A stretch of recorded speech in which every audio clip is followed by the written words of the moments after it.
Welcome to the Artist Academy podcast. Andrea Earhart here, muralist, adventurer, and your host as I interview inspiring artists who are killing it in the art game to show you that it's completely possible to make a great living doing the thing you love to do. We highlight the business side of art to help you reach more customers, increase profits, and ultimately live a life of creative freedom. Enjoy the show.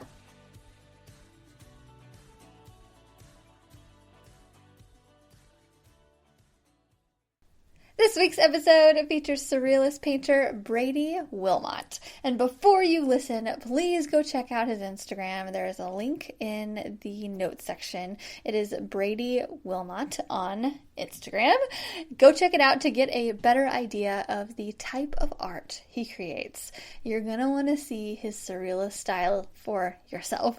You will be missing out in this conversation if you do not go see this art. I found Brady on TikTok and was amazed just automatically by the unique approach to composition and subject and even the dramatic lighting he uses in his surrealist approach. I had to get to know him a bit and pick his brain to figure out how he does what he does and how he creates all the unique things that he creates.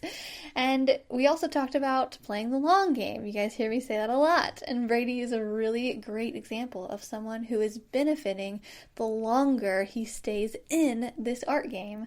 And I hope all of that inspires you to stay in as well and keep doing your unique thing too. So let me know what you think about this week's episode with Brady Willmott.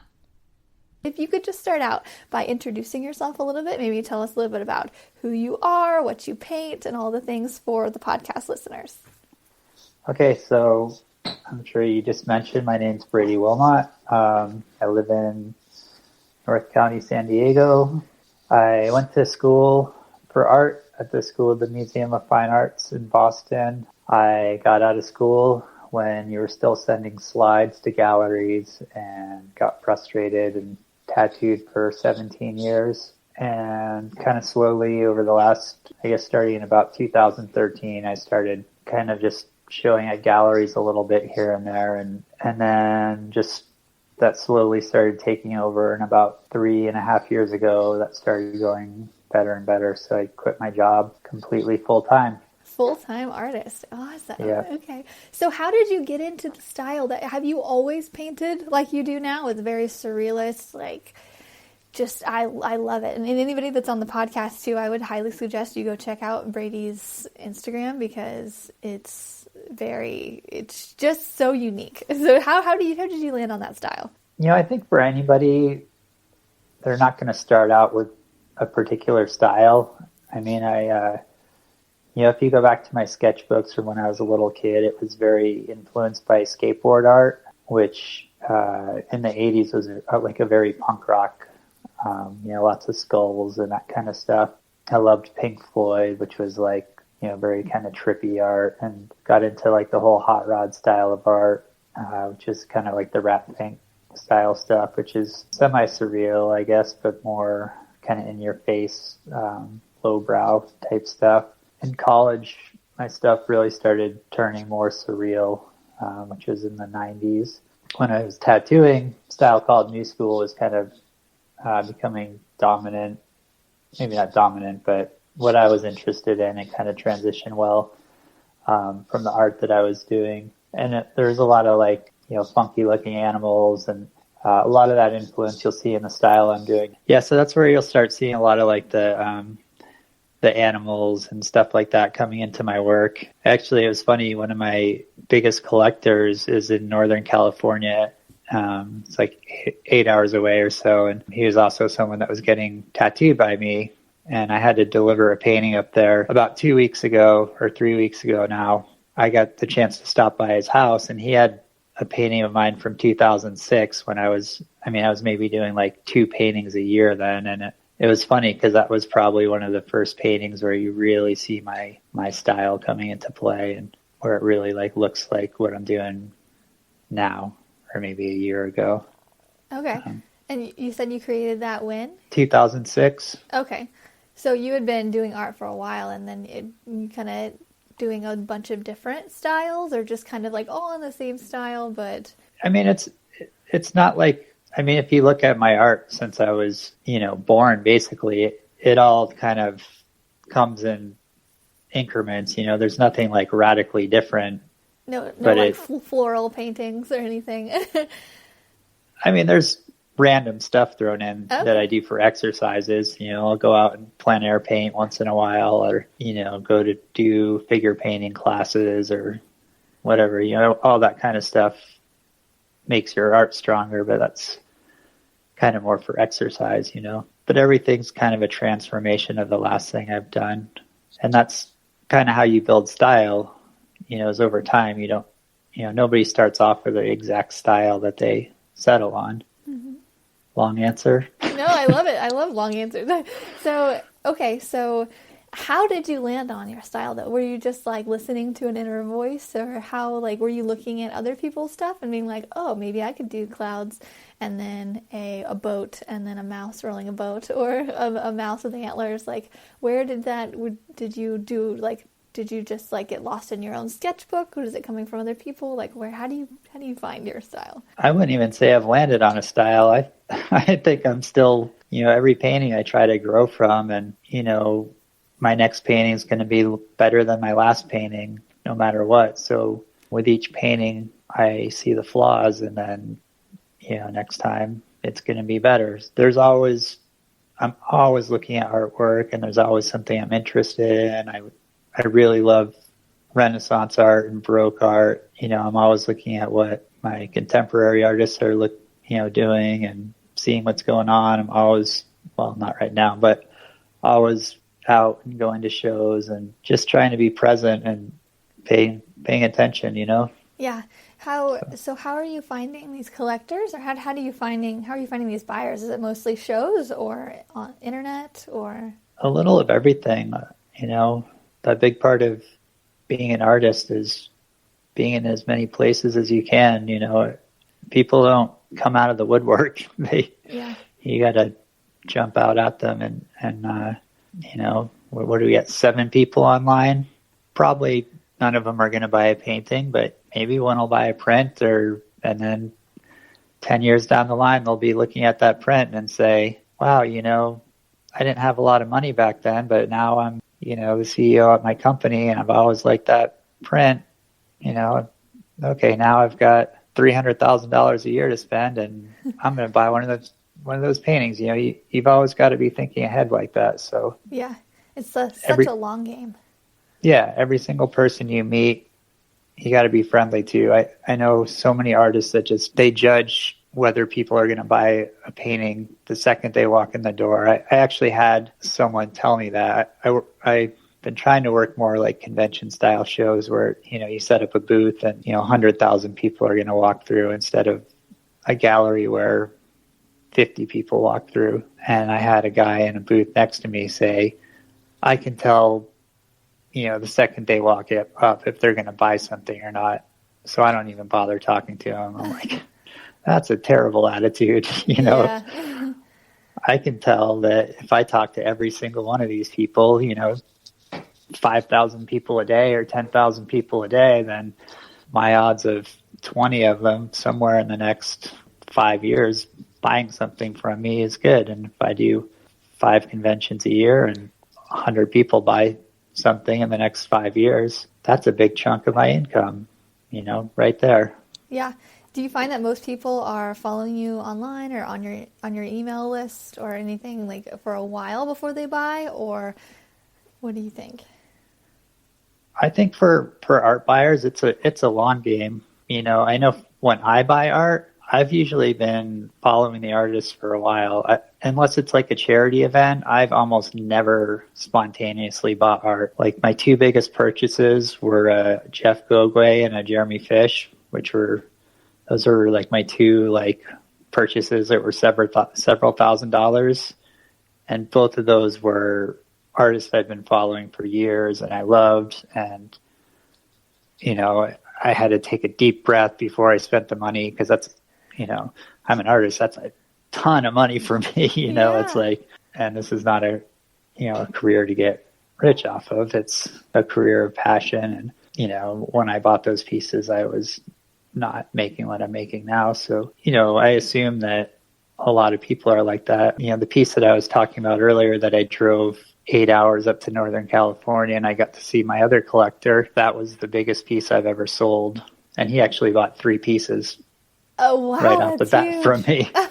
So yeah, he just remodeled his house and he was like, it's echoing in here. There's nothing on the walls. So that was great, And then, it just seems like the more art you have out there, the more people are going to be seeing it. It's such a long game. And I love that you're buying other people's art as well, because I buy a lot of like my students' artwork and just of artists that I really like and follow on Instagram typically. And if they're having a sale or if there's something happens where they create an art piece that I absolutely love, I'll buy it. And I don't think that's very common with a lot of artists, or at least a lot of like new artists. So I just want to point out that you do that. You buy art from other artists because you like it. And I think I think of it as a little bit of, it's hard for me to justify, telling everybody, hey, buy my art, look at my stuff, when like I'm not an art buyer as well. And so I feel like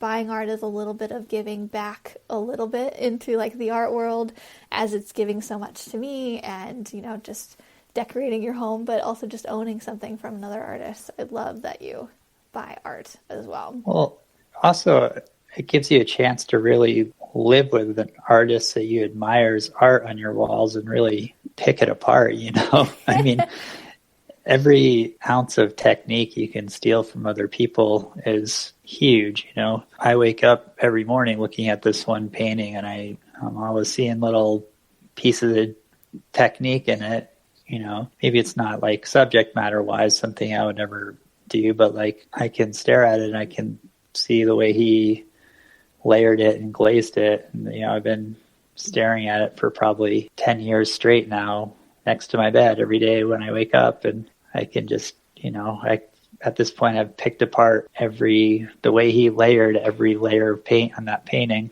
There's just things like that about owning artwork that's invaluable, and as well as giving back, but owning the artwork is different than walking by it in a gallery. And it was the same thing when I was tattooing. I didn't mind spending a ton of money getting tattooed by the best tattooers in the world because I'm there getting tattooed and I'm stealing their techniques. Yeah, it's an investment in learning.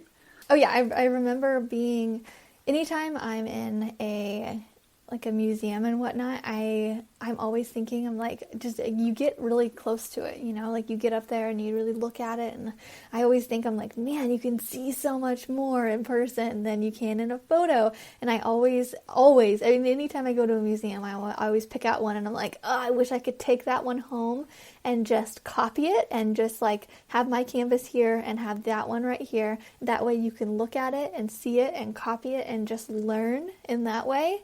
Because you're right, there's so much more that you could see when it's in person, and you can get like within an inch of your face.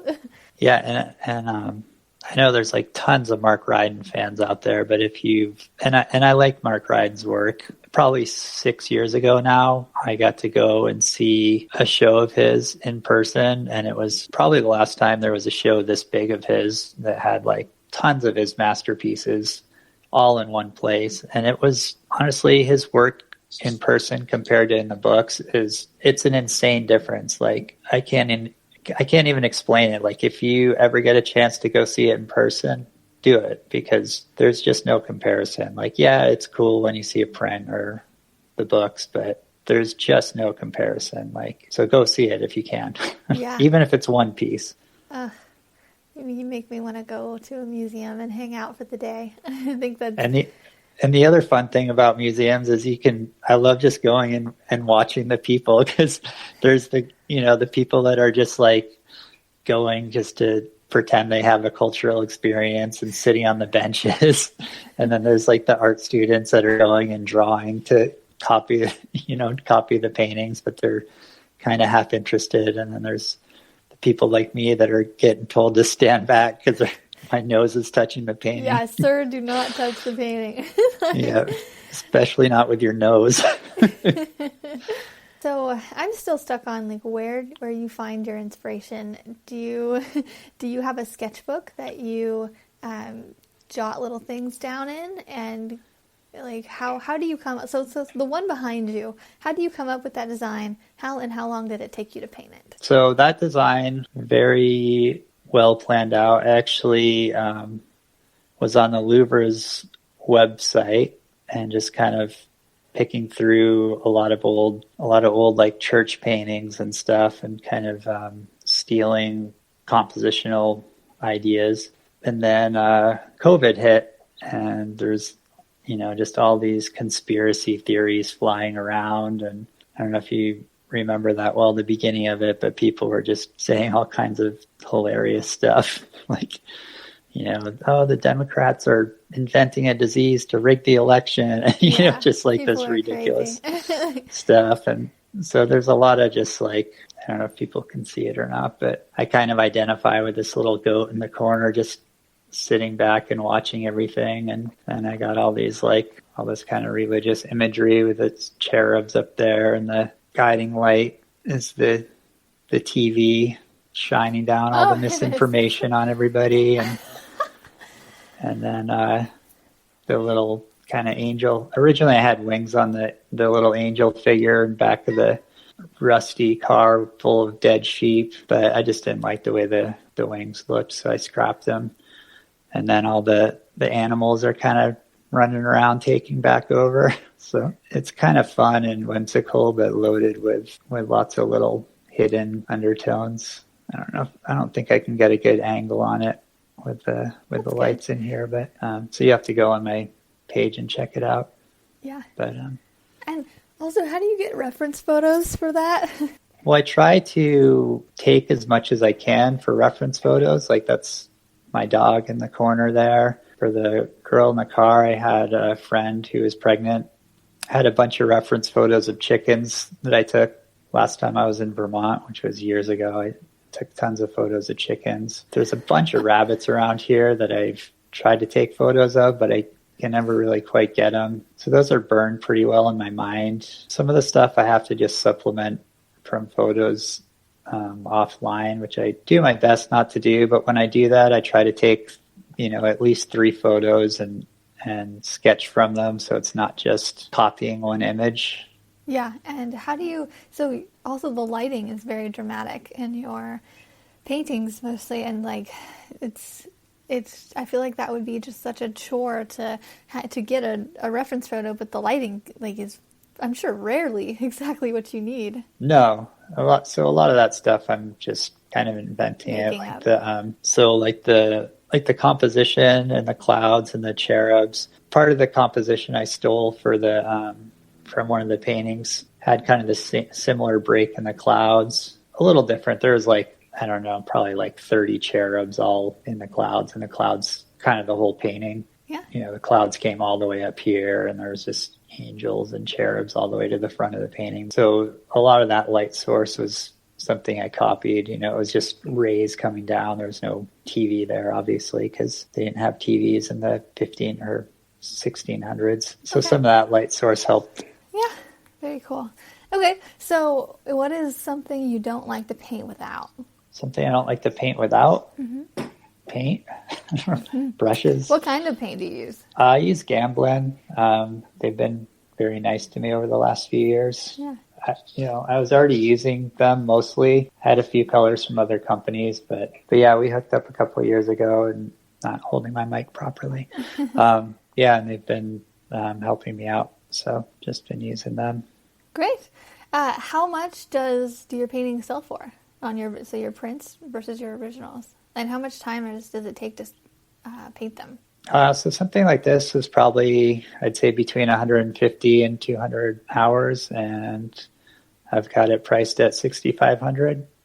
Okay. So it's still not a huge profit margin for me, but hopefully can make up some of that in the prints. And then the other thing with paintings is, some of them will sell right off the easel, and then some of them, you might sit on for years, or, some of them will go right away. It's hard to tell. They're going faster and faster, which is a good sign. I was actually just last night I went around and counted how many I had left, and there's a lot less than I thought. So, Oh, good. There we go. Yeah, I think I was down to like 32 paintings or something like that. 32 paintings. Okay, so you have 32 originals there with you. Yeah. So. Wow. Okay. Yeah, and I love that. I love that you say that too, because a lot of people, especially beginner artists, whenever you're first starting out and like you have, I mean, beginner artists will have 10 paintings and they sell 2 and they're like, I have so many paintings just hanging out here. And it's like, you're in this with the long game.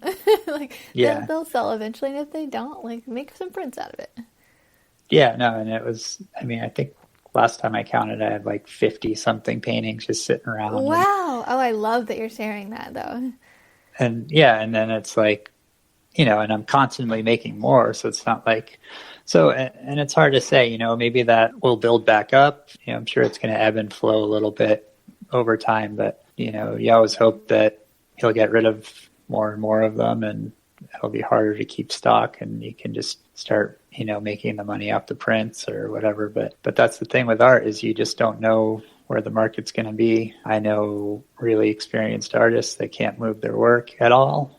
Some artists just can't stop selling it off the easel and can never make enough. So it's just hard to say.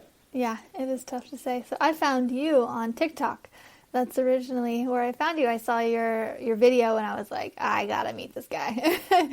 I loved it. And it's kind of like you're saying, like it's hard to move. Some artists, I'm finding a lot that it's sometimes some much older artists that are having trouble like getting stuff off of their easel, and it's sometimes, not all the time, but just in recent experience, but it's the artists who are really investing in social media and Instagram and TikTok and Facebook and all that are, have a one-up on them, because more people are seeing your stuff here lately. And, I found you on TikTok and your following is definitely growing on there. It's funny because I had no idea TikTok was even going to work. I had, in January, I was doing this 24-hour event, and one of the other artists there, I mean, he's huge on Instagram. He's got like 130,000 followers on Instagram. And I've always done Instagram, but I never seemed to get much traction on there. I mean, I did fine, but, it's got my tattoo career. So I think half the people are there for my tattooing and half are there for my art. I think there's 8,000 people on there or something. Yeah. And so in January, we did that 24-hour event, and he convinced me to go on TikTok, which I just thought was like, little kids dancing. Yeah. And nope. And then, so he went on in like December, and I went on in January. And I think I'm already have twice as many people on there as Instagram. And was it 10 months in as I have in like probably 7 years or 8 years on Instagram. And, I might get 2,000 views on a video on Instagram, and I think my last video on TikTok got like over 100,000 views or something. So it's just it's just it seems like such a better, way more accessible platform. Maybe I guess is a good way to put it. Yeah, the algorithm is definitely in our favor, and I think just being artists as well, that those platforms are so visual and just so meant for us. Are you putting your TikTok videos on Instagram Reels now too? I'm kind of doing everything but ignoring Instagram now. I don't have a lot of time for social media. I've been in the process of rebuilding my website, I'm having someone rebuild it, but it's still work for me. Plus I'm, seeking out and applying for shows, and I've been painting those 5 little paintings for a show that I got to drop off probably tomorrow, and then have another show going on right now that's up right now. Take your best performing TikTok, your best one, and then post it on Instagram Reels, and just repost it. It takes 5 minutes, and watch the magic happen. And it's in that first video that you do where Instagram Reels decides if you're a good creator and it wants to show all your things. Take your best one from TikTok, repost it on Instagram Reels with the TikTok thing and everything, and watch it go crazy. It's the I'll thing. have to look at what Instagram Reels is. Yeah, and you just Google how to do it. Really, it's really easy. It's just like posting, but a little different. So just make sure you go to the Reels option, and yeah, it's great. I'll do that when we get off, because I know it's like still important. And then I still do Facebook, but just for like more for the art groups and stuff, because you can still find out about shows and what's happening on there. But yeah, they really don't put the odds in your favor on Facebook. No, yeah, that's the mothership of it all. Yeah. So what are your studio habits like? So you're painting in the studio a lot, 100 hours per painting sometimes, and what are your studio habits like? When are you painting? How many hours a day are you painting? It just depends on, so like when I have a big painting like this going, I might do, 5 hours a day, like 3 days a week. And then I usually have a few like smaller side projects going. Like this, when I had this one going, I think I did like 4 or 5 other smaller paintings at the same time. Like I did a commission for a fishing lure company. So I have a set of custom fishing lures out, which, just like some random stuff like that. Cool. I can't remember what else I did at the same time, but there's just always like something going on. So it's hard to just concentrate on something this big 7 days a week.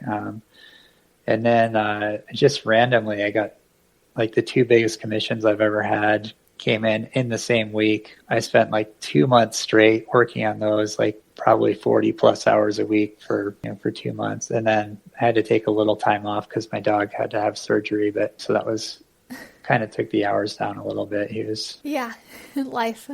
Yeah. Cool. Well, congrats. And that's just another thing, how staying in it you're in the long game. You've been in it for so long, and you just now got your 2 biggest commissions. Like, it's just good things come to those who wait and stay in it. And yeah, you're doing it. I love it. Yeah. But yeah, I hadn't been taking commissions because I was always so busy trying to get into shows, doing so many group shows. I was doing like 30 plus a year for the last 3 years. And then I was actually planning to step back a little this year anyway from that and just do more bigger art like this. And then it was forced anyway. So yeah. Cool. Well, that's, I have one more question for you.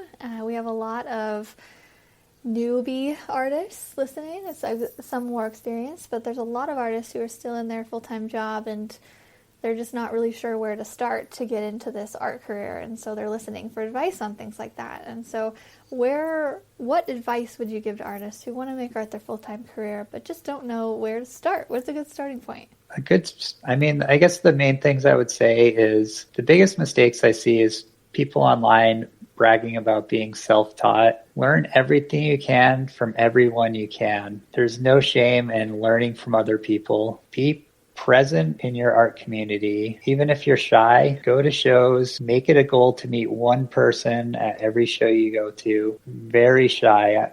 When I first started doing shows, I would literally sit in the corner and talk myself up. In my head, I would be saying, okay, if you want to make a career out of this, you're going to have to go talk to these people. And literally, like, to the point where it was almost out loud. If you want to do it, you need to talk to people. Yeah. And you can't, if it's not your show, you can't sell yourself to people, but you have to meet people and you have to learn how to talk to people. It's just part of it. If it feels awkward and forced at first, fine, so be it. It's not your show. You'll get used to it. It's just like anything else in the world. You didn't start off knowing how to draw and paint. You're not going to start off knowing how to talk to people. You'll figure it out, but you're not going to figure out by not doing it. But yeah, be around your art scene. Every museum has an artist alliance or an artist guild. It's going to be $50 a year to join or something. Join it. It goes towards the museum. You're going to meet a bunch of people that do art. It's going to get you into art shows. That's the main thing. Yeah.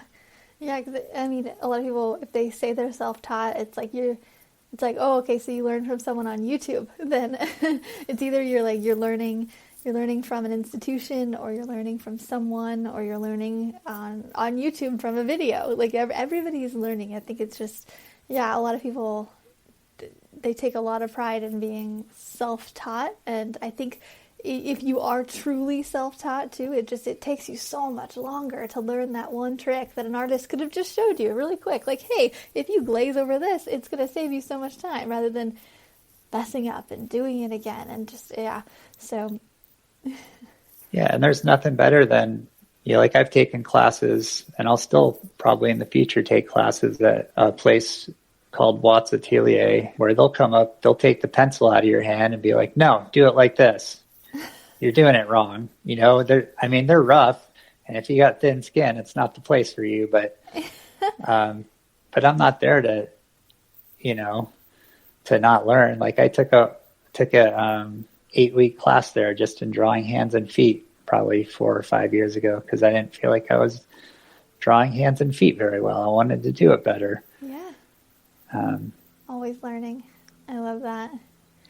So don't be scared. Yeah, don't be scared. We're all so introverted naturally, and just getting out there and doing the thing. Just do it. The world is not going to end if you go talk to a person. Okay, awesome. Well, this has been a great interview. I loved chatting with you about your art style, and I'm sure we'll keep in touch. The podcast is actually going to come out tomorrow, and I'll email you all the links and everything. But thank you so much for coming on here and just chatting with me about art. Yeah, thank you. Yeah, all right. Well, I'll talk to you later. Have a good day. All right. You too. Bye. Bye. This episode is sponsored by the Mural Master Program inside of the Artist Academy Advanced membership. This program is specifically designed to help you with every step of the mural process. From coming up with an idea, to finding a wall to paint it on, to pitching your ideas to businesses, and finally, of course, I teach you exactly how to paint large scale. Murals are a lot of fun and a great way to grow your art business. I know, because it has been one of the top ways that I've been able to grow my own art business as quickly as I have. With several years of experience as a muralist, I've dialed down the painting techniques, the proposals, the pitching, the whole bit. And now I've compiled it into one resource for you called the Mural Master Program. This is included inside of the Artist Academy Advanced membership, and I would love to invite you to join us by going to artistacademy.co, that is artistacademy.co, and click the link to see the Mural Master Program and learn more.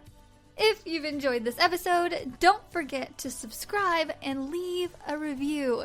If you review our podcast and send a screenshot of that review to me on Instagram, I am Art by Andrea Earhart.